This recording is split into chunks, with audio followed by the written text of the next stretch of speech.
আর এখনকার অবস্থা কি, খালি যদি শুনলে যে হ্যাঁ বাইনা হয়ে গেছে, ফোন শুরু হয়ে গেল। হচ্ছে না হয় না ভাই? কথা বলেন, হচ্ছে না হয় না? যতদিন পর্যন্ত কবুল করে মোহর দিয়ে কবুল না পড়া হবে, অতদিন পর্যন্ত হারাম হারাম হারাম কথাবার্তা বলা চলবে না। মৌলানা বসে আছেন, জিজ্ঞাসা করেন। এখন যেমন হারাম, বাইনা করার পরও হারাম, যতক্ষণ পর্যন্ত মোহর দিয়ে দুটা তিনটা গাওয়ার সামনে কবুল পড়ানো হবে। কিন্তু ওরে সুবহানাল্লাহ, আমি যাব না, বাস 2 মিনিট আমি হাদিসটাকে শেষ করে দিচ্ছি। এবারে আমরা রাদিয়াল্লাহু তাআলা বুঝে ফেললেন যে আল্লাহ যে আশাতে বেটার বিয়ে দেন, আমার আশা পুরা হলো না। বাপ চলে গেলেন নবীর দরবারে, বলছেন হুজুর আমার বেটা প্রত্যেক দিন দিনে রোজা রাখে, রাতের বেলাতে তাহাজ্জুদ পড়ে, আমি ভাবলাম বিয়ে দিয়ে দিব, বহুত দিকে একটু টান টানবে, তো হয়তো আল্লাহর ইবাদত বান্দেগিতে একটু কম হবে, দুনিয়াদারিতে একটু কিছু আসবে, কিন্তু যেমনকার তেমনই আছে। এখনো কিন্তু বিয়ে দেওয়ার পর কিচ্ছু পরিবর্তন হয়নি, আপনি পারলে কিছু করেন। নবীজি বললেন তোমার বেটাকে আমার কাছে পাঠিয়ে দাও। চলে এলেন, আসার পর তখন বলছেন নবীজি, আব্দুল্লাহ কখন কখন ইবাদত বান্দেগি করো বাবা? বলছে নবীজি আমি প্রত্যেকদিন রোজা করি।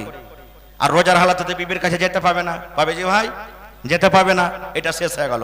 বলছে রাইতে, বলছে রাতের বেলাতে তো আমি তাহাজ্জুদের নামাজ পড়ে পড়ে কাটিয়ে দিই, প্রত্যেকদিন এক ফিরাকেরা কোরআন তাহাজ্জুদের নামাজে, প্রত্যেকদিন এক ফিরাকেরা কোরআন প্রত্যেক রাতে। তখন নবী বলছেন যে আব্দুল্লাহ দিনে তুমি রোজা করো আর রাতের বেলাতে তাহাজ্জুদের নামাজ পড়ে পার করে দাও, তো তুমি বিয়ে শাদী করোনি এখনো? যে করেছে নবীজি, আমার বাড়িতে স্ত্রী আছে। আল্লাহ রাসূল বলছেন যে হারে খ্যাপা, তুমি দিনের বেলাতে রোজা করছো, দিনের বেলাতে রোজা করছো, রাতে তাহাজ্জুদ পড়ে যায় রাতটাকে কাটাইছো, তো তুমি কখন বহুর কাছে গেছো, কখন সময় দিছো বহুকে? বলছে নবী সাহেব ওইটাই তো হয় না। এবার নবী আমার কি বললেন দেখেন, আব্দুল্লাহ রে সমস্ত হক গলার হক তুমি পৌঁছে দাও রে আব্দুল্লাহ। মেহমানের তোমার উপরে হক রয়েছে, মেহমানের সাথে ভালো কথা বলো, সাথে খানা খাও। বেটা বেটির তোমার উপরে হক রয়েছে, বেটা বেটিকে তুমি সময় দাও, দৌড় দাও। আব্দুল্লাহ চোখের হক রয়েছে, চোখকে তুমি আরাম দাও। বিবির উপরে তোমার হক রয়েছে, বিবির কাছে তুমি তার হক দিয়ে দাও। আর সমস্ত হককে বাদ দিয়ে তুমি এক আল্লাহর হক যদি আদায় করো, এরকম ইবাদতে আল্লাহ রাব্বুল আলামিন খুশি হবেন না। তারপরে আরো কিছু থাকলো, কথা আমি ওদিকে যাব না। বলার উদ্দেশ্য হক করার হক থেকে নিজের জায়গা তাম ওদিকে যাই না। আমার হাদিসটা বলার উদ্দেশ্য কেমন সাহাবী ছিলেন, ইবাদত বান্দেগি এত বেশি বেশি করতেন দুনিয়াদারি ছেড়ে, যে নবীজি বলছেন কম করে করো। আর আজকে আমরা ফরজ খান্ডে করতে পারি না। কত ভাই আছে 5 ওয়াক্ত নামাজের দূরের কথা, জুমার নামাজ ঘন্টা পর্যন্ত আসতে পারে না। আছে না ভাই এরকম? কত আল্লাহর বান্দা আছে ঈদ বকরিদ ঘন্টা বছরে নামাজ আসতে পারে না। তা হাইরে ভাই দুনিয়াদারিতে কত আমরা লেগে গেছি, যে দুনিয়ার আল্লাহর কাছে আল্লাহ রাসূলের কাছে কোনো দুম নেই, ওই দুনিয়াতে কত লেগেছি। আল্লাহ রাসূল হাদিস আছে ফাত্তাকুদ দুনিয়া ওয়াত্তাকুন নিসা, হে আমার সাহাবীরা দুনিয়া এবং মহিলা থেকে তোমরা বেঁচে থাকো। সুবহানাল্লাহ, এটা রাসূলের হাদিস। কিন্তু আমরা দুনিয়াতে পড়ে আছি। খার যাও, আল্লাহ বাচ্চারা কে বিষয় নিয়ে কোনোদিন আলোচনা করব? মেলায় মসজিদ হলো এরকম। আর আপনাদের গ্রামে লোক কেমন আছেন, কিভাবে দান করবেন আমি তো জানি না। মেলায় জায়গাতে জালসা করলাম, আপনাদের এই পার্শ্বে একটা গ্রাম,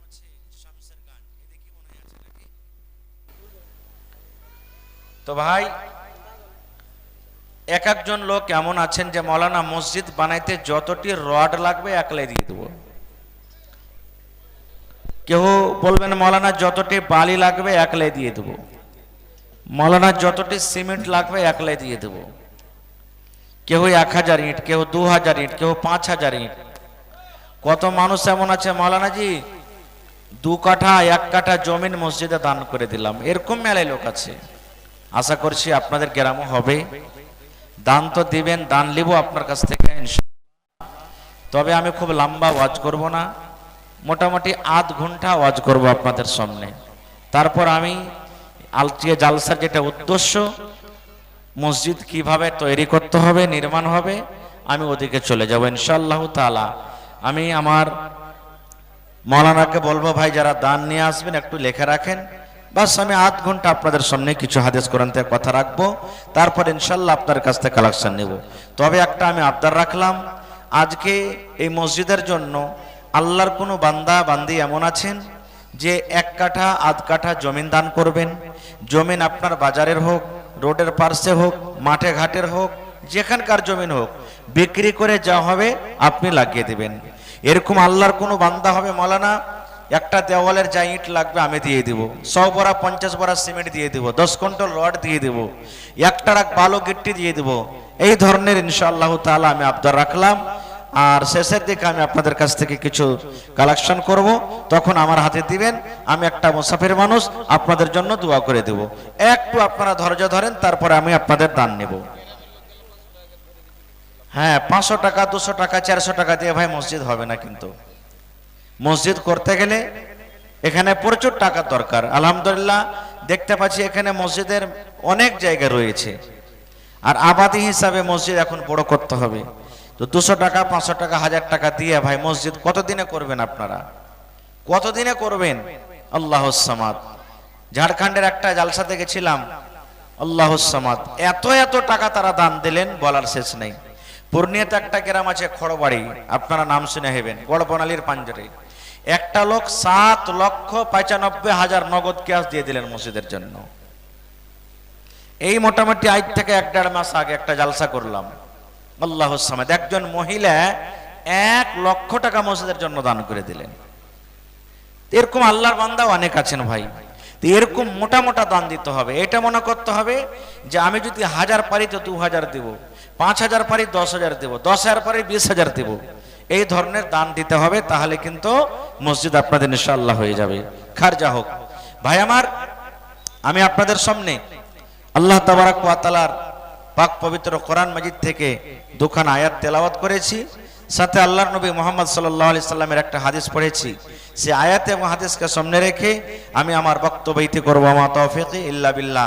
আল্লাহর কাছে দোয়া করি রব্বুল আলামিন আমি যা কিছু বলবো যেন সহিহ হাদিস এবং কোরআন থেকে বলতে পারি এবং সাথে আমরা আমল করতে পারি, তার জন্য আল্লাহ আমাদেরকে তৌফিক দেন। পূর্ণ আল্লাহুম্মা আমিন। আমি যতক্ষণ স্টেজে থাকবো মাঝে মাঝে আপনাদের একটা প্রশ্ন করব। আজকে আমার বিষয় হবে দুনিয়া, পৃথিবী। তবে আমি প্রথম প্রশ্ন আমি আপনাদের সামনে রাখি, যেই জায়গাতে আমরা বসবাস করি এটা হলো একটা দুনিয়া, একটা হলো পৃথিবী। এর নাম হলো কি? দুনিয়া, পৃথিবী এটা।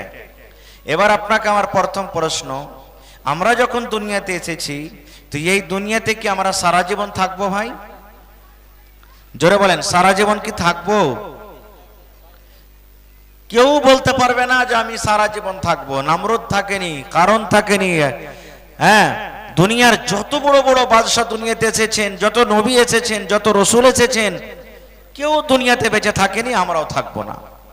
না থাকবে ভাই? কেউ কেউ থাকবে না। খুব ধনী থাকবে না, গরিব থাকবে না, ছোট থাকবে না, বড় থাকবে না। আল্লাহ তাবারাক ওয়া তাআলা যার যতদিন নসিবে যতটি সময় লিখেছেন, টাইম লিখেছেন, টাইম হিসাবে দুনিয়াতে আমরা বাঁচবো, আবার টাইম হিসাবে দুনিয়া থেকে আমরা চলে যাব। কেউ দুনিয়াতে আমরা বেঁচে থাকতে পারবো না। খুব আল্লাহ তাবারাক ওয়া তাআলা কোরআন মাজিদে সূরা রহমানে বলছেন, কুল্লু মান আলাইহা ফান ওয়া ইয়াবকা ওয়াজহু রাব্বিকা যুল জালালি ওয়াল ইকরাম। আল্লাহ তাবারাক ওয়া তাআলার জাত, আল্লাহ তাবারাক ওয়া তাআলা ছাড়া দুনিয়াতে যা কিছু আছে একদিন সব নষ্ট হয়ে যাবে, ফানা হয়ে যাবে, ধ্বংস হয়ে যাবে। ভাই আমার, তবে এই দুনিয়াতে যখন আজ আমরা বেঁচে থাকবো না, কেউ ৭৭ বছরে মরবো, কেউ ৬০ বছরে মরবো, কেউ ৫০ বছরে মরবো, কেউ ১০ বছরে মরবো, কেউ ২০ বছরে মরবো, কেউ ৮০ বছরে মারা যাবো, কেউ ১০০ বছরে মারা যাবো। যখন দুনিয়াতে আমরা সারা জীবনের জন্য যখন এসেছি, বাঁচবো না, তাহলে দুনিয়ার পিছে আমরা কেন পাগল হয়ে আছি? এত আমাদের শুধু মাথাতে কেন দুনিয়া দুনিয়া দুনিয়া দুনিয়া? আজকে আমি আপনাদের সামনে কথা রাখবো, যে ছেলের জন্য, যে মেয়ের জন্য, যে ভাইয়ের জন্য, যে বিবির জন্য, যে বেটার জন্য, যে বেটির জন্য শুধু আমরা দুনিয়াতে পাগল হয়ে আছি, দুনিয়া দুনিয়া করছি, আল্লাহকে চিনতে পারলাম না, মসজিদ মাদ্রাসা চিনতে পারলাম না, তাহলে সে ছেলে সে মেয়ে কিয়ামতের দিন আমার হবে কি হবে না? যে আমার হাত আমার কাছে আছে, যে আমার পা আমার কাছে আছে, যে আমার চোখ আমার কাছে আছে, যে কান আমার কাছে আছে, এই সমস্ত হাত পা কিয়ামতের দিন আমার সাথ দেবে কি দেবে না, আজকে আমাদেরকে জানতে হবে। তবে ভাই, এই দুনিয়া কি জিনিস, দুনিয়া কি জিনিস একটু আপনাদের সামনে আমি ১-২টা হাদিসের কথা রাখি। আজকে যেমন আপনারা জালসা শুনছেন, বসে বসে আছেন সাহাবায়ে কেরাম, একদিন নবীর পাঞ্জরে বসে আছেন। আমার নবী, আপনার নবী, নবী মুহাম্মদ সাল্লাল্লাহু আলাইহি সাল্লাম সাহাবায়ে কেরামকে প্রশ্ন করছেন। কি প্রশ্ন করছেন? মনে করেন সেই প্রশ্ন আজকে আমি আপনাদের সামনে রাখছি। আল্লাহ রাসূল সাল্লাল্লাহু আলাইহি সাল্লাম 1400-1450 বছর আগে সাহাবায়ে কেরামকে যে সওয়াল করেছিলেন, যে প্রশ্ন করেছিলেন, ওই প্রশ্ন আজকে আমি আপনার সামনে রাখছি। কি রাখছি? আল্লাহ রাসূল সাল্লাল্লাহু আলাইহি সাল্লাম একটা এরকম ভাবে ধরেন সুই নিয়ে নিলেন হাতে। সুই, কোন সুই? যে সুয়ে মায়েরা খালারা কাঁথা সিয়াই, কিংবা যে সুয়ে আমার ভাইয়েরা ভুট্টার পকেট, মাকের পকেট, ধানের পকেট সিয়াই, এমন একবার দেয় ওমন থেকে বের করে, ওমনে দেয় এমন থেকে বের করে, এই ধরনের সুই। নবী সাহাবায়ে কেরামকে বলছেন, কি বলছেন? রে আমার সাহাবীরা, তোমরা একটা কথা বলো রে বাবা। নবী আমার, এই ধরনের একটা সুই, এই দেখেন আমার হাতে কলম আছে, একে সুই মনে করেলেন। আল্লাহর নবী সাহাবীদেরকে বললেন, ও আমার সাহাবীরা, আমার হাতে যে সুই আছে, এই সুইটাকে যদি আমি সমুদ্রে ডুবিয়ে দিই, এই সুইটাকে যদি আমি নদীতে ডুবিয়ে দিই, এই সুইটাকে যদি আমি সমুদ্রে ডুবিয়ে দিই, তাহলে বলো বাবা, এই সমুদ্রের কতটা পানি সুইয়ের মাথাতে উঠবে? নবীজি প্রশ্ন করলেন সাহাবীদেরকে, ও আমার সাহাবীরা, আমি যদি একটা সমুদ্রে, একটা নদীতে যদি এরকম ভাবে সুইটাকে ডুবিয়ে দিই, আর ডুবার পর সুইটাকে যখন আমি উঠাবো, তো সুইয়ের মাথাখানে কতটুক পানি আসবে? আপনাদেরকে প্রশ্ন করি, মোটামুটি 100 গ্রাম পানি চলে আসবে নাকি জি ভাই? হ্যাঁ, 1-2 বুঁদ পানি আসবে। সাহাবায়ে কেরাম বললেন, আল্লাহর নবী গো, সুই যদি আমরা সমুদ্রে ডুবিয়ে দিই, তাহলে সুইয়ের মাথাতে সামান্য 1 ফোঁটা 2 ফোঁটা পানি আসবে, আর গোটা পানি সমুদ্রে নবী গো থেকে যাবেন। যেমন কথাটা বলা, ওরে আল্লাহ, দেখেন আমার আপনার নবী কি বলছেন। দয়ার নবী বললেন, সাহাবীরে, এই মতো মানুষের দুনিয়া এবং আখিরাত, যেমন সুইয়ের মাথাতে অল্প পানি উঠলো, এটা হলো মানুষের জন্য দুনিয়া, এটা মানুষের জন্য দুনিয়া, এটা হলো মানুষের হায়াত। আর সমুদ্রে যেমন গোটা গোটা ভরতে সমুদ্রে পানি থেকে গেল, এটার নাম হলো আখিরাত। অর্থাৎ আখিরাতের মোকাবিলাতে দুনিয়ার জীবন অল্প। দুনিয়ার জীবন কি? অল্প। জান্নাতের যেটা জায়গা হবে কত কিমতি, কত দামি হবে। কোড়া বুঝেন আপনারা? কোড়া, কোড়া বুঝেন ভাই? আগেতে আমার মায়েরা, খালারা, ভাইয়েরা, যত লোক এখানে আছেন, ছোট কালে কোড়া বানিয়ে একটা খেল খেলতো, মারামারি করতো, করতক না? করতক না? গামছা পাকি এর ধরনের, এটা কোড়া মনে করেলেন। আল্লাহ রাসূল সাল্লাল্লাহু আলাইহি সাল্লাম বললেন, ও আমার সাহাবীরা, তোমরা শুনে নাও, একটা কোড়া, কোড়া কত বড় জিনিস হয়, কোড়া রাখার জায়গা জান্নাতের ভেতরে কত দামি হবে। আজকে আপনি 1 কাঠা জমিন খরিদ করলেন, তার দাম 5 লাখ টাকা, বাজারে কিনবেন 50 লাখ টাকা, 1 করোড় টাকা, 2 করোড় টাকা হবে না কে ভাই বলেন? এরকম দাম হবে। কিন্তু নবী আমার বলেছেন, উম্মত রে, জান্নাতের ভিতরে একটা কোড়া রাখার যে জায়গা হবে, ওই জায়গাটা কত দামি হবে। আল্লাহ নবী বলেছেন, আকাশের তলাতে যত আল্লাহর জমিন আছে, যত সোনা আছে, যত চাঁদি আছে, যত লোহ আছে, যত জীবজন্তু আছে, সমস্ত জিনিসকে যদি তুমি বিক্রি করে ওই কোড়া রাখার সমান জায়গা যদি জান্নাতে খরিদ করতে যাও, তাহলে এই দুনিয়া আর দুনিয়াতে যা কিছু আছে সব যদি বিক্রি করে তুমি কিনতে চাও, তাও নবী বললেন কিনতে পারবে না। তাহলে বলেন, জান্নাতের ভিতরে একটা কোড়া রাখার সমান জায়গা যদি আমরা দুনিয়া এবং দুনিয়াকে বিক্রি করে কিনতে না পারি, তাহলে দুনিয়ার কি মূল্য যে ভাই? জান্নাতের কত বড় গাছ হবে জানেন? আমার মৌলানারা বসে আছেন, জিজ্ঞাসা করবেন, আজকে গাছ কত বড় গাছ, আপনি যদি পাস করেন তো 10 সেকেন্ড লাগবে, 20 সেকেন্ড লাগবে, 50 সেকেন্ড লাগবে, 1 মিনিট লাগবে, আপনি গাছ পার হয়ে যাবেন, গাছের তলা পার হয়ে যাবেন। কিন্তু জান্নাতের গাছ যেটা হবে কত বড় হবে জানেন? আল্লাহ রাসূল সাল্লাল্লাহু আলাইহি ওয়াসাল্লাম বলেছেন, ওরে সুবহানাল্লাহ, এটা আমার হাদিস নয়, আমার কথা নয়। নবী আমার বলেছেন, জান্নাতের ভিতরে এত বড় বড় গাছ হবে রে ভাই। নবী আমার বলেছেন, একটা 25-23 বছরকার হাট্টা কাট্টা নওজওয়ান, খুব সুন্দর মজবুত নওজওয়ান, একটা খুব সুন্দর তেজ ঘোড়ার উপরে যদি সওয়ার হয়ে যায়, তেজ ঘোড়ার উপরে যদি বসে যায়, আর বসা পর যদি ঘোড়াটাকে হাঁকাইতে লাগে, গাছের তলাতে হাঁকাইতে লাগে, কতদিন হাঁকাবে? একদিন নয়, দুদিন নয়, 3 দিন নয়, 1 মাস নয়, 2 মাস নয়। দয়ার নবী বলেছেন, মিয়াত আমিন, ওই গাছের তলাতে যদি ঘোড়া 100 বছর পর্যন্ত হাঁটতে থাকে, হাঁটতে থাকে, দৌড়াতে থাকে, নবী আমার বলেছেন 100 বছর শেষ হয়ে যাবে, কিন্তু জান্নাতের একটা গাছ পার করতে পারবে না। এত বড় জান্নাতের গাছ হবে। তাহলে ভাই, তার মোকাবেলা তো আখিরাত কি কিছুই নয়।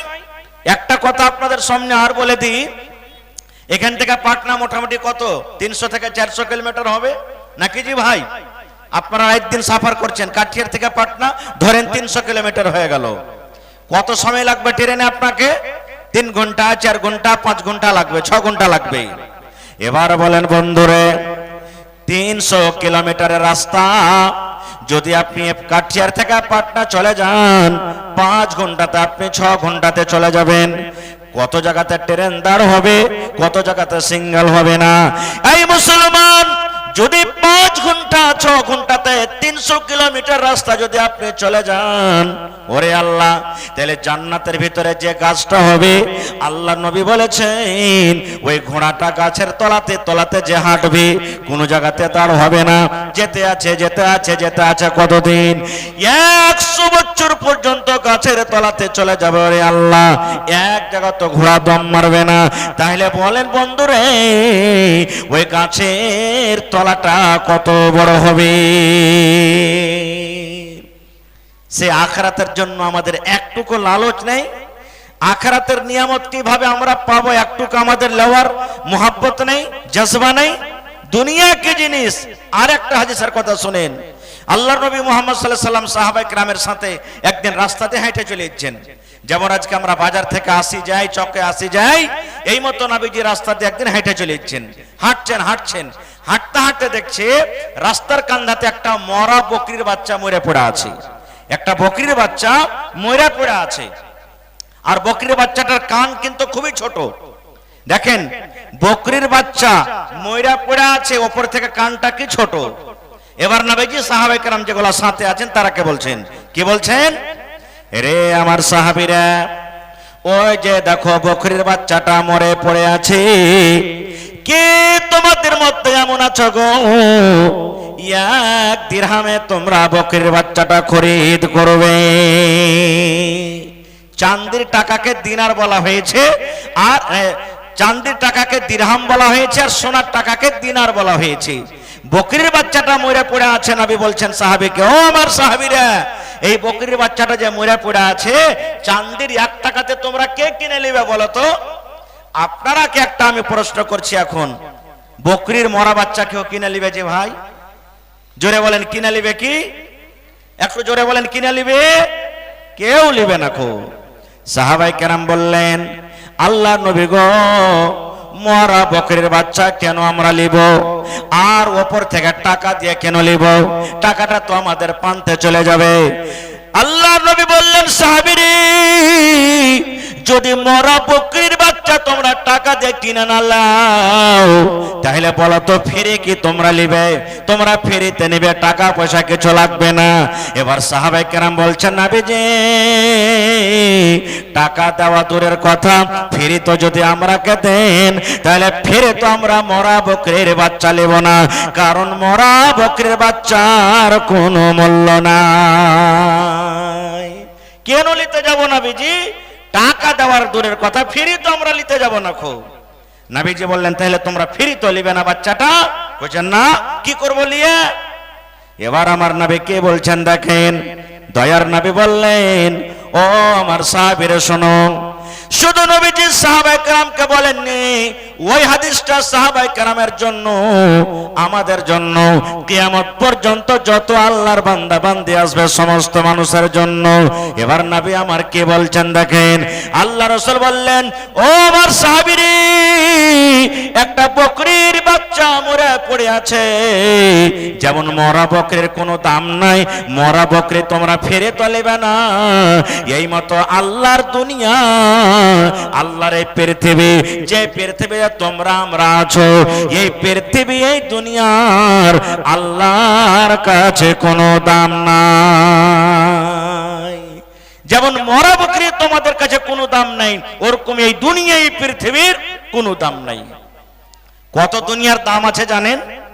একটা হাদিসের কথা আরো শুনেন। এলাকাতে, গ্রামে কত জানাজা হয়েছে, কত মাটি দিয়েছেন জীবনে, দিয়েছেন না দেননি ভাই?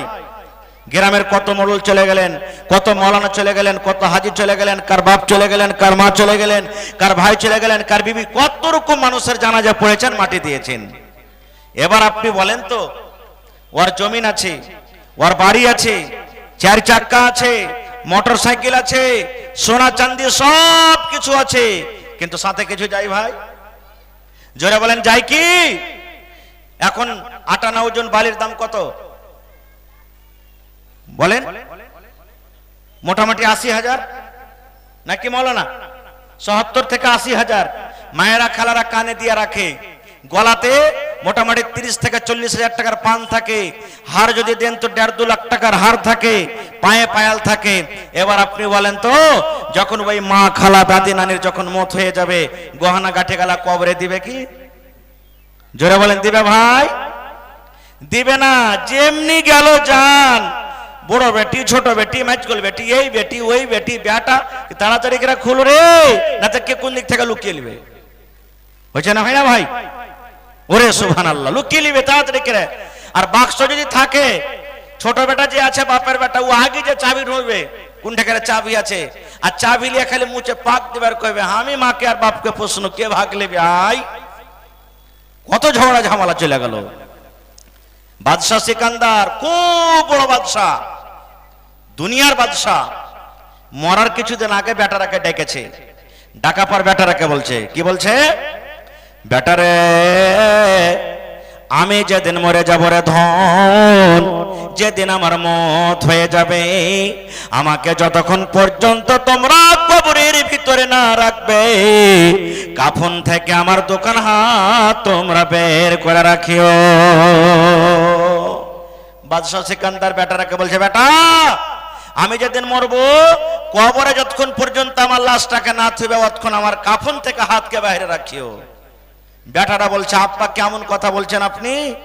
আপনি মরে যাবেন তো কাফনের ভিতরে হাত না থুয়ে হাতটাকে কেন বাইরে রাখবো? বলছে, বেটারে, আমি হলাম একটা দেশের বাদশা, দেশের রাজা, আমার কাছে বাড়ির কমি নাই, গাড়ির কমি নাই, জমি জায়গার কমি নাই।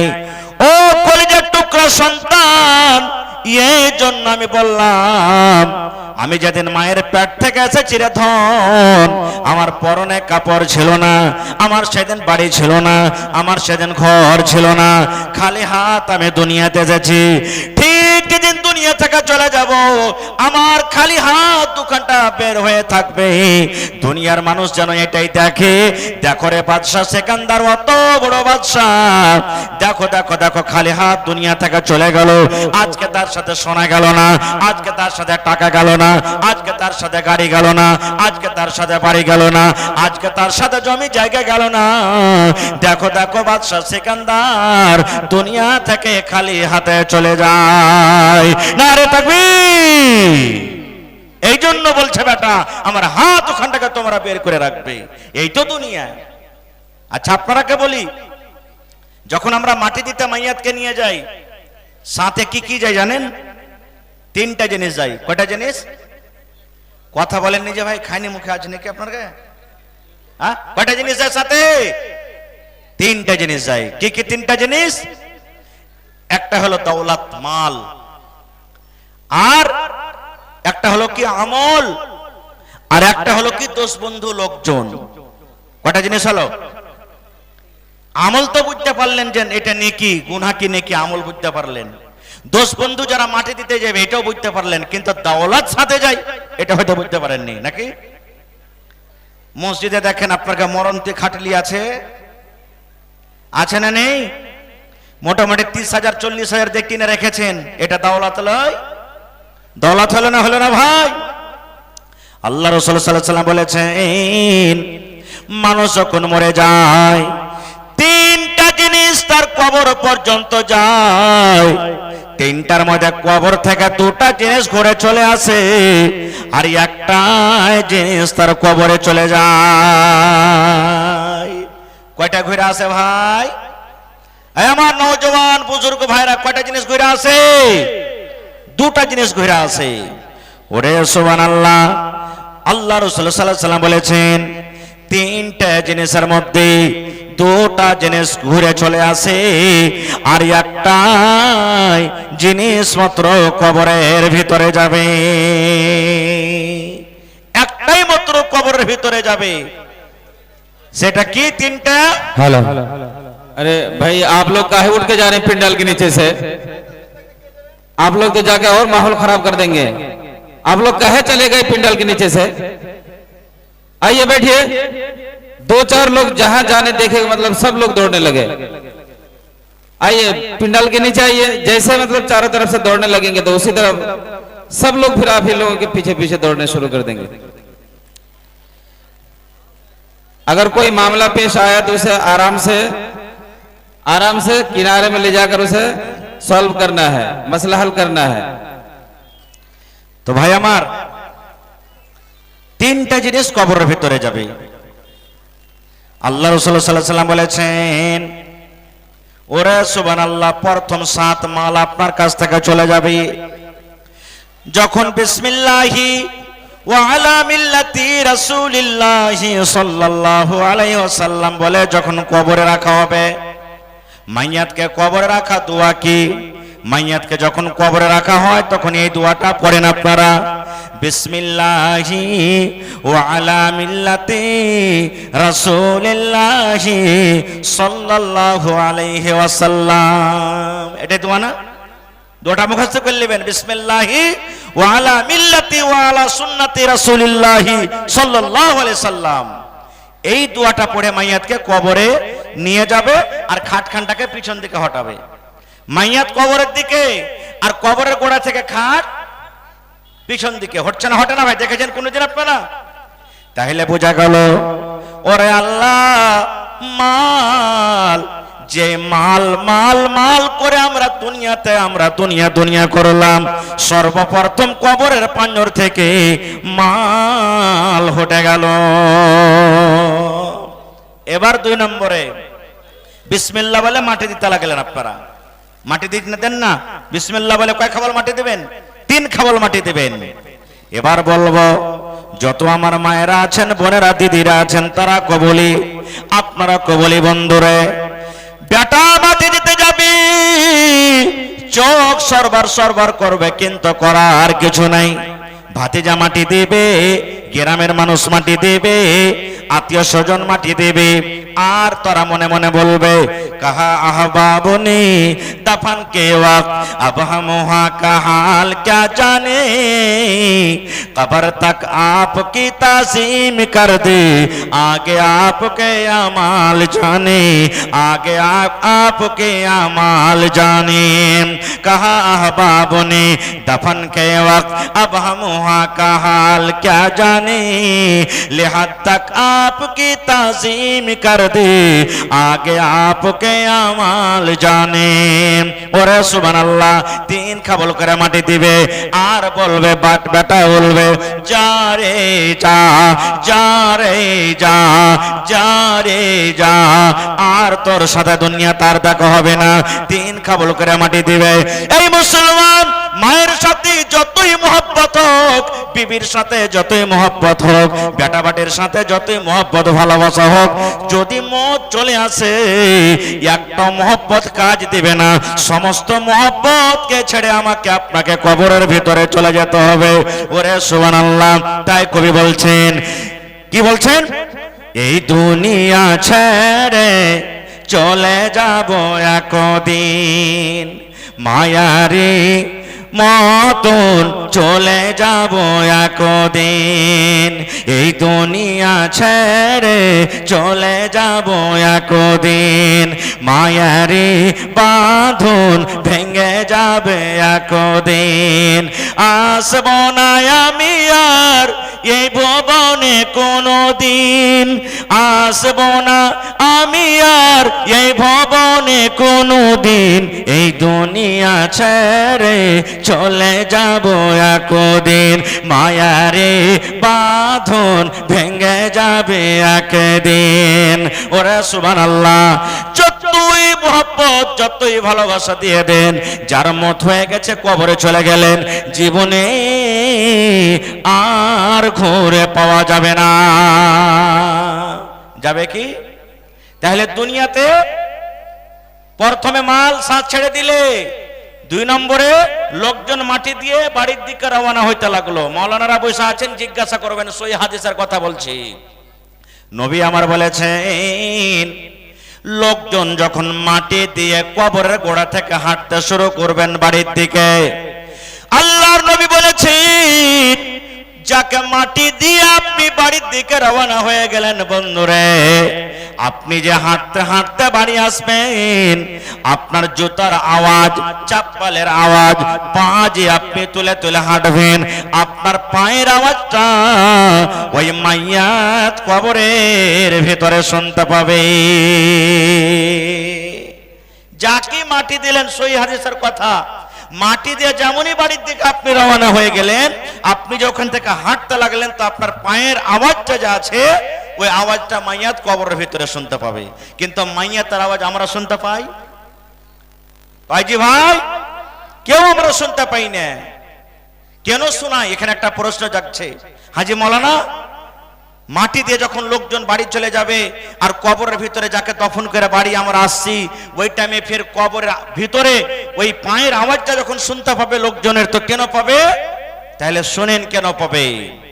আল্লাহ রাসূল সাল্লাল্লাহু আলাইহি ওয়াসাল্লাম বলেছেন, আল্লাহ তাবারাক ওয়া তাআলা সেই মাইয়াতকে বলবেন কবরের ভিতরে, আরে আল্লাহর বান্দা, হে আমার বান্দি, যে বেটাকে তুমি ভালোবাসো, যে ভাতিজাকে তুমি ভালোবাসো, যে ভাইকে তুমি ভালোবাসো, যে বেটাকে ভালোবাসার কারণে রোদ গরম তুমি দেখনি, ঝমঝম ঝমঝম ঝমঝম করে পানি হতো, তাও তুমি মাঠে কাজ করেছো, এত ঝড় তুফান হয়েছে তাও তুমি কাজ করেছো, যে ছেলে মেয়ের জন্য কনকনি ঠান্ডার সময়তে ওরে আল্লাহ হাওয়া চলছে, বাতাস চলছে, তুমি মাঠে কাজ করেছো।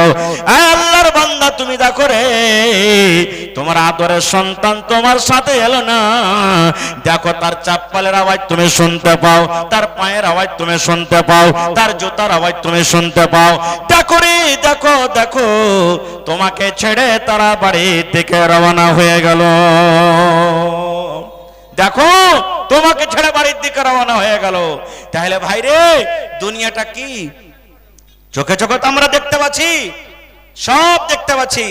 এবার যেমনই ছেলে পিলা বাড়িতে আসবে, যেই সম্পদ, যেই মাল, যেই ছাগল, যেই বকরি কত কষ্ট করে আপনি জড়ো করেছেন, ছেলে পিলা তখন কি করবে? ওকে ভাগ করবে।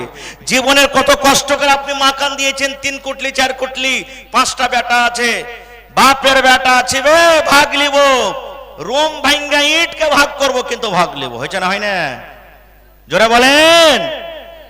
বাপ মরে গেল, জমিন ভাগ হবে, আধা যদি এমন অমন জমিন হয়, ঘর ভাঙ্গা করাইবে, কিন্তু ভাঙ্গা করাইবে। সুবহানাল্লাহ। আমার আপনার নবী কেমন ভাবে জীবনটা কাটেছেন, একটা সহিহ বুখারী শরীফের হাদিস আপনার সামনে তুলে ধরি। হাদিসটা 3-4 পাতার হাদিস, লম্বা হাদিস, কিন্তু শর্ট ছোট করে বাস আমি মেন পয়েন্টটা আপনার সামনে ধরি। আমার আপনার নবী কিভাবে জীবন কাটেছেন। আল্লাহ রাসূল সাল্লাল্লাহু আলাইহি ওয়াসাল্লামের 11 জন স্ত্রী ছিলেন। কতজন ভাই? 11 জন স্ত্রী, একসাথে 7 জন বিবি ছিলেন। একদিন নবীকে ঘেরাও করে বিবিরা বসে গেলেন, সমস্ত বিবিরা ঘেরাও করে বসে গেলেন। আজকে যেমন আমাদের স্ত্রীরা চাহে না, আব্দুল্লাহর বাপ কাঠিয়ার বাজার গেছেন, একটা শাড়ি গালা লিয়ে আসছেন, এক ডাব্বা চুড়ি লিয়ে আসছেন, পাঁপড় লিয়ে আসছেন, আজ মাছ খাওয়ার মন হয়েছে, এক পাত্তা টিকলি নিয়ে চলে আসছেন। এই ধরনের একটা উদাহরণ দিলাম। প্রত্যেক বিবি নিজের স্বামীর কাছে চাহে, আল্লাহ রাসূল সাল্লাল্লাহু আলাইহি সাল্লামের বিবিরা নবীকে গোল করে একবারে ঘেরাও করে বসে গেছেন। কেউ বলছেন হুজুর কাপড় দেন, কেউ বলছেন হুজুর অমুক জিনিস দেন, কেউ বলছেন হুজুর অমুক জিনিস দেন, এরকম ভাবে কিছু জিনিস চাইছেন। আমার আপনার নবীর কাছে তো অত জিনিস নেই যে দিতে পারবেন। তখন নবীজি বিবিদের পরে রাগ করে একটা রুমে ঢুকে গেলেন, সন্ধ্যা গেলেন, আর কসম খেয়ে নিলেন যে কোনো বিবির কাছে আমি 1 মাস পর্যন্ত যাব না, 1 মাস পর্যন্ত যাব না, কসম খেয়ে নিলেন। একেইলা বলা হয়েছে হাদিসে। এবারে সাহাবায়ে কেরাম বুঝতে পারলেন না, সাহাবায়ে কেরাম মনে মনে ভাবতে লাগলেন যে মনে হয় নবীজি সমস্ত বিবিরাকে তালাক দিয়ে দিলেন, সব বিবিরাকে তালাক দিয়ে দিলেন। সাহাবীরা কাঁদতে লাগলেন, নবীর বিবিরা কাঁদতে লাগলেন, আল্লাহ কি করনু, নবীর কাছে কেনে খামোখা গেলে জিনিস চাইতে গেল, নবী তো রাগ করে আমাদেরকে তালাক দিয়ে দিলেন। সব সাহাবীর কথা বলবো না, একটা সাহাবীর কথা, আল্লাহ নবীর শ্বশুর, ইসলামের দ্বিতীয় খলিফা আমিরুল মুমিনিন হযরত উমর ফারুক রাদিয়াল্লাহু তাআলা আনহু, এটা আল্লাহ নবীর শ্বশুর ছিলেন। আল্লাহ নবীর জাওজিয়াতে তার একজন বেটি ছিলেন, বেটির রুমে ঘরে চলে গেছেন। হযরত উমর ফারুক বলছেন, আমি বেটির রুমে যখন গেল আমার বেটি কাঁদছে। আমি বেটিকে বললাম, বেটি কেন কাঁদছো, কি হয়েছে? বলছে, আব্বা জানি না, মনে হয় নবী সাহেব আমাদের সবকে তালাক করে দিয়েছেন।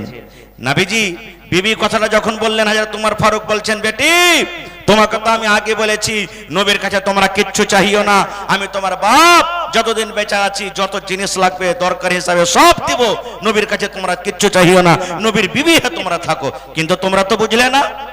লম্বা হাদিস ছোট করে বলি, 1 পা 2 পা করে হাঁটতে নবীজি হযরত উমর ফারুক রাদিয়াল্লাহু তাআলা আনহু চলে গেলেন কার কাছে? নবী মুহাম্মদ সাল্লাল্লাহু আলাইহি সাল্লামের রুমে চলে গেলেন।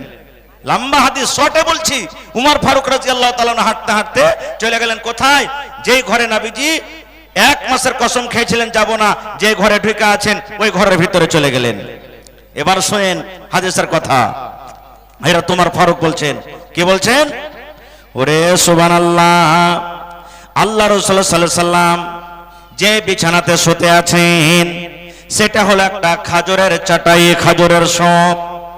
আজকে যদি আপনারা আমরা গরমের কারণে এখানটা খাটলিকে গাছের তলাতে নিয়ে চলে যাই, আর ওই খাটলিতে যদি কোনো বিছানা না থাকে, কোনো চাদর যদি না থাকে, ওই বিনা চাদরে যদি আমরা ওই খাটের ওপরে যদি ঘুমাই শুয়ে থাকে, বলেন বন্ধুরে ওই গায়ে, লোকটার গায়ে চাকা চাকা হে দাগ পড়বে কি পড়বে না? দাগ পড়বে, জোরে বলেন, পড়বে না?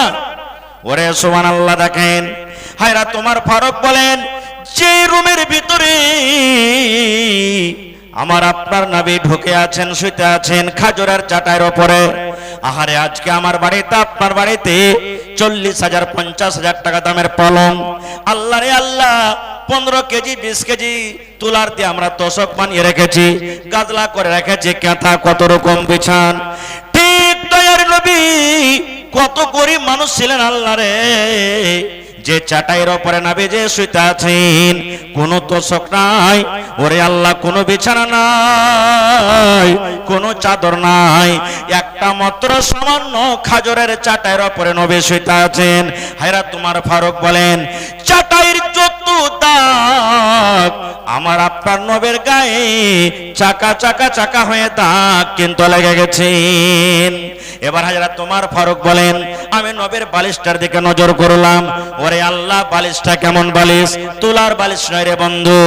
বালিশ কিসের শুনেন? হযরত উমর ফারুক বলেন, ওই বালিশটা হলো চামড়ার ঢাকন, চামড়ার হলো কভার, এবং ওই বালিশের ভিতরে কোনো তুলা নাই। ওরে আল্লাহ, খাজরের ছিলকা, খাজরের চোকা দিয়ে বালিশটা ভরা রয়েছে। বিছানটা হলো কি খাজরের চাটাই, আর বালিশ হলো কি খাজরের, সুবহানাল্লাহ, চোকা ছিলকে দিয়ে ভরা আছে। হযরত উমর ফারুক বলছেন, আমি ঘরের দিকে নজর করলাম, আজকে যত লোক এখানে আছেন 6 বছরকার দানা বাড়িতে ভরা আছে না নেই ভাই? হযরত উমর ফারুক বলছেন, আমি ঘরের দিকে নজর করলাম, পুরাতন একটা কলসি আর ওতে কিছু অল্প পানি রাখা আছে, আর ঘরের ভিতরে কিছু নাই।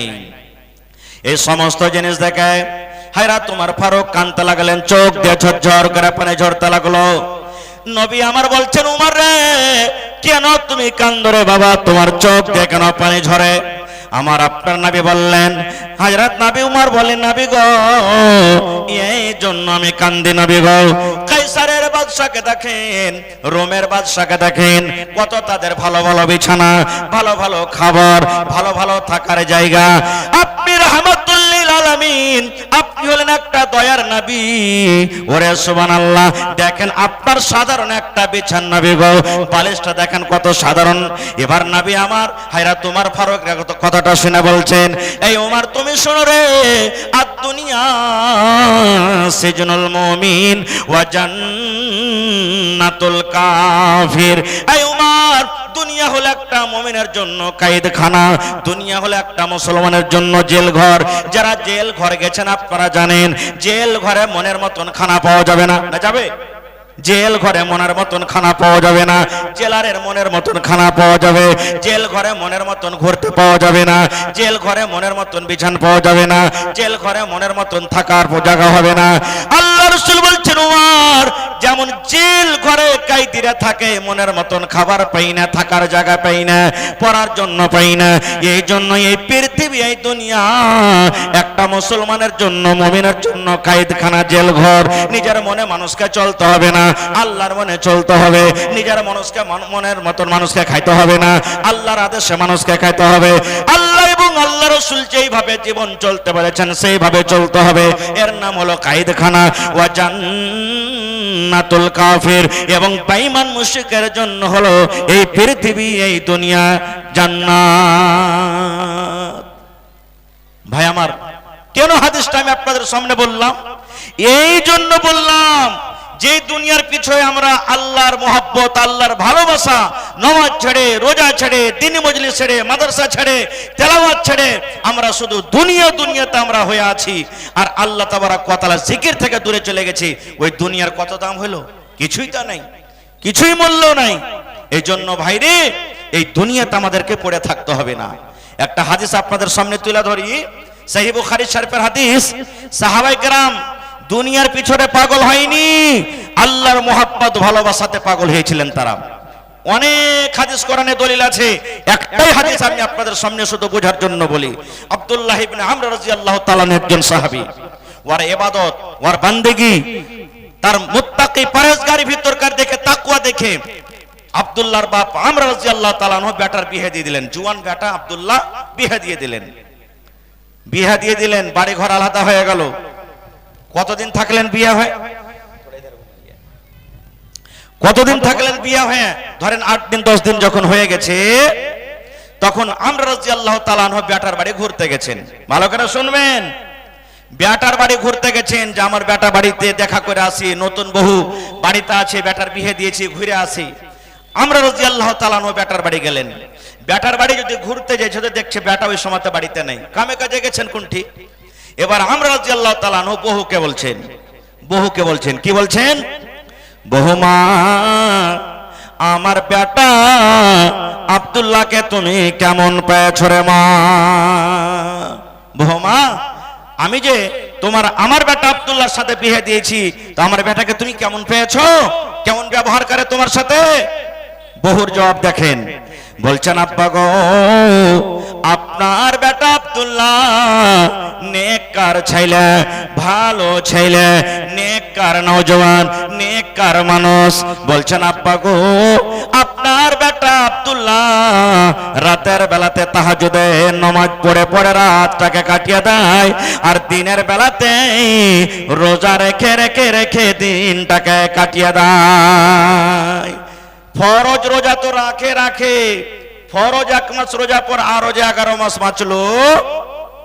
যে সমস্ত 5টা দিনে রোজা রাখা হারাম, ওই 5টা দিন বাদ দিয়ে বলছে, শ্বশুর আব্বা, আপনার বেটা প্রত্যেক দিন রোজা করে, আর ও তাহাজ্জুদের নামাজ পড়ে রাতটাকে কাটিয়ে দেয়।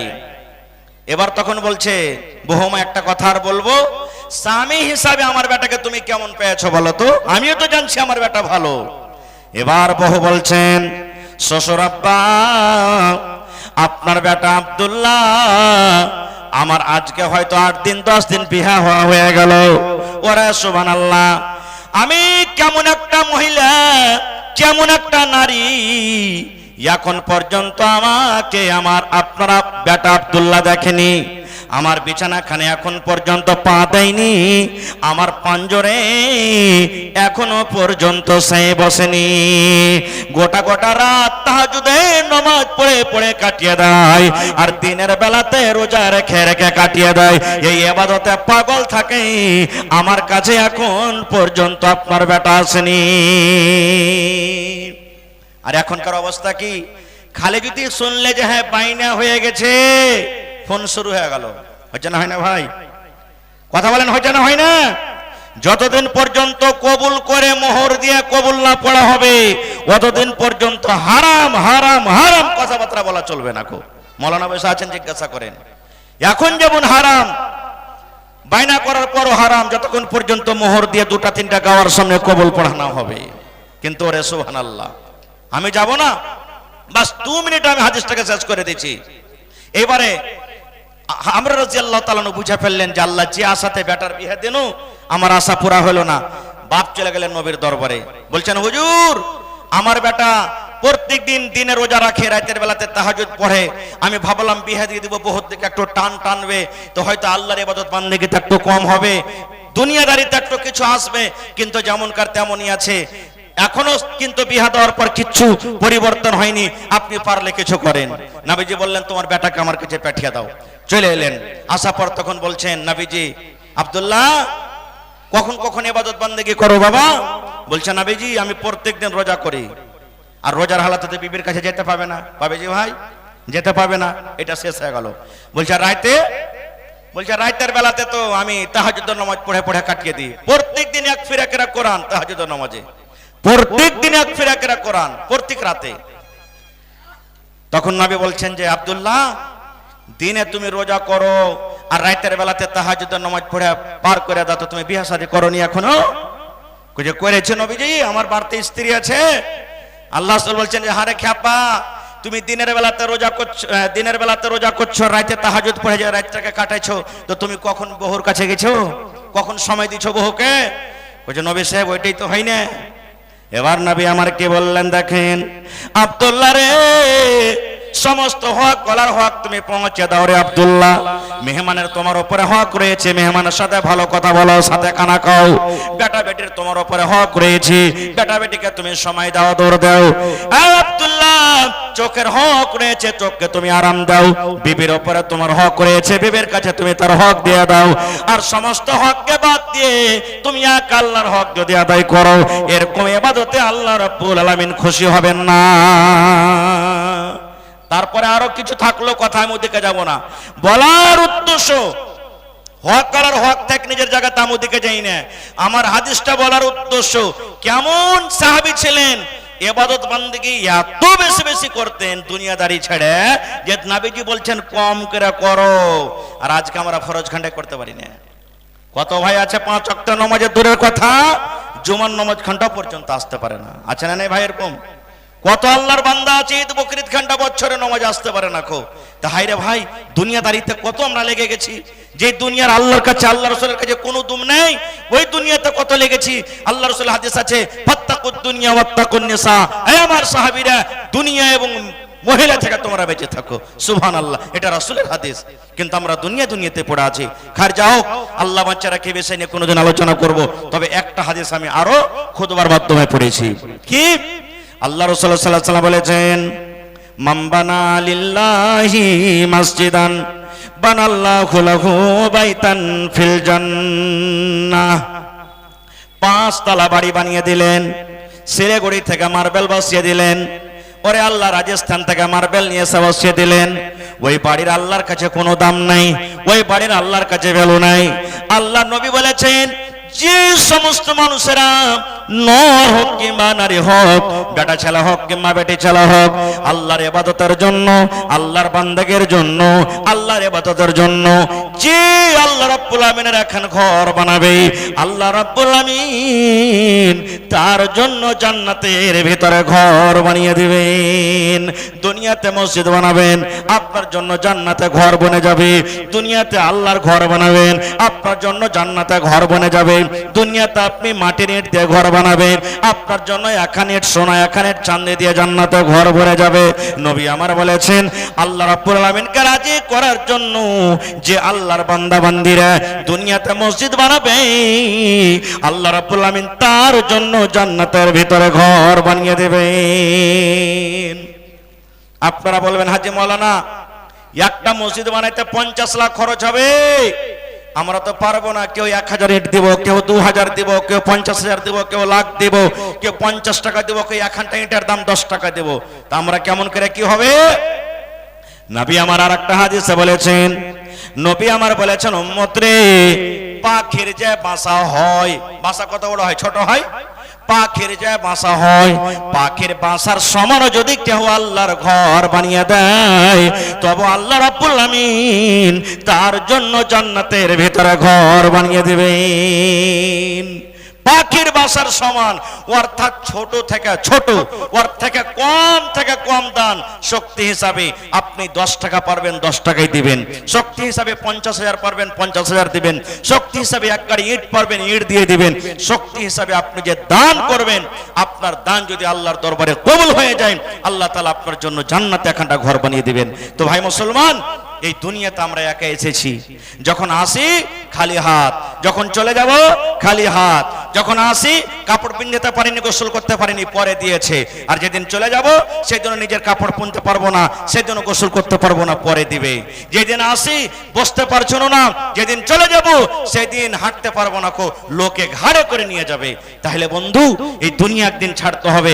আল্লাহর ঘরের জন্য 10 টাকা দিবেন 10 টাকা নিব, 5 টাকা দিবেন 5 টাকা নিব। তবে একটা লোককে এমন আছেন 1 লক্ষ টাকা দিবেন, আল্লাহর ঘরের জন্য কেউ একটা লোক আছেন 1 লক্ষ টাকা দিতে পারবেন? মৌলানা আমি 1 লাখ টাকা দিয়ে দিলাম, কিংবা 1 কাঠা 1 ডিসমিল 2 ডিসমিল জমিন দান করতে পারবেন? আল্লাহর কোন বান্দা আছেন 50,000 টাকা দিতে পারবেন? আল্লাহর কোন এমন বান্দা আছেন 25,000 টাকা একটা লোক দিতে পারবেন? এবং আমি 10টা লোককে দেখতে চাই, কেউ 1000 ইট দিবেন, কেউ 1 গাড়ি 100 সেফটি বালু দিবেন, কেউ 100 সেফটি গেটটি দিবেন, কেউ 1 কুইন্টাল খেলার রড দিবেন। আল্লাহর কেউ বান্দা পারেন তো কেউ 1 টাকা গেটটি কিংবা বালু দান করে দিবেন। আসেন তো বিসমিল্লাহ করেন তো আমার হাতে। আমি কমিটির মানুষকে বলবো মহিলা পিন্ডালে চাদর দিয়ে দেন আপনারা, মায়েরা খালারাকে বলবো হে আমার মা, হে আমার বোন, খালারা, নানিরা, দাদিরা, আপনারা কে আল্লাহ তাবারাক ওয়া তাআলা অনেক নিয়ামত দিয়েছেন, সুবহানাল্লাহ। আমি মায়েরাকে বলবো আপনারা 500, 1000, 2000 করে দান করেন, গলার হার গালা দিয়ে দেন, কানের বালি পারেন তো দিয়ে দেন, পার পায়াল দিয়ে দেন, হাতের আংটি দিয়ে দেন, ছাগল বকরি দান করেন। কারণ মরে যাওয়ার পর মা সব কিন্তু খুলে ছেলে মেয়ে বেটা বেটিরা ভাগযোগ করে নেবে। মেলায় জায়গাতে আগে জামানাতে যে মায়েরা খালারা গলাতে তাবিজ দিত, তাবিজ গলা খুলে খুলে জমা করে দিয়েছেন, বালি খুলে জমা করে দিয়েছেন, হার খুলে জমা করে দিয়েছেন। আল্লাহ রাসূলের জামানাতে মহিলা পর্যন্ত এই গহনা কাঠি গলা দান করতেন। আজকে এই ছোটা চিলমারিতে কেউ এমন আছেন, কোন আল্লাহর বান্দা বান্দি আছেন, গলা থেকে এখানটা হার গালা দিতে পারবেন, নাকের নাকমণি দিতে পারবেন, আর কাঁসার বদনা থালি গ্রামে যা আছে একটা রাখবেন না, সব খুলে বাড়ি থেকে নিয়ে এসে আল্লাহর ঘরের জন্য দিয়ে দেন। একটা লোক আসেন তো 10,000 টাকা দেনা ওলা কে আছেন মজলিসের ভিতরে?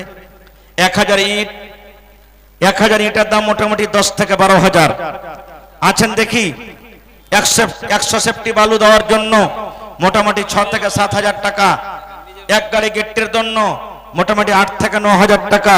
মহিলা পিন্ডালে দেখি চাদরটা ধরে যাও।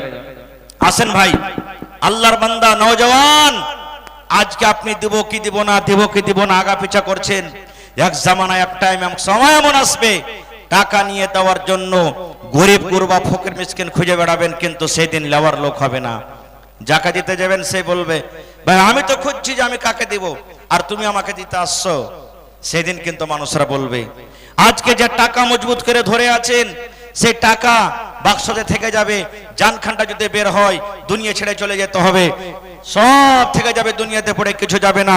তবে আল্লাহর ঘরের প্রতি যদি মহব্বত ভালোবাসা থাকে, আসেন আপনারা। খুব সময় আপনাদের আর নিব না, আমার পিছনে আরো 2 জন বক্তা আছেন, আমার সময় 1 ঘন্টা হয়ে গেল। 10 মিনিটের মধ্যে আপনারা একটু তাড়াতাড়ি করে আসেন আর নিজের দান দিয়ে দেন। আসেন, এটা মনে করিয়েন না যারা 1000 পারবেন 2000 পারবেন, মৌলানার তো আমরাকে ডাকেনি। কে দিলেন এটা? মাশাআল্লাহ 5000। আইসান নানা সালাম করে এলি আপনার সাথে প্রথমে। মাশাআল্লাহ, একটু খাড় হন, বেয়াদবি মাফ করবেন। কি আপনার নাম? দেখেন মোহাম্মদ সাগির।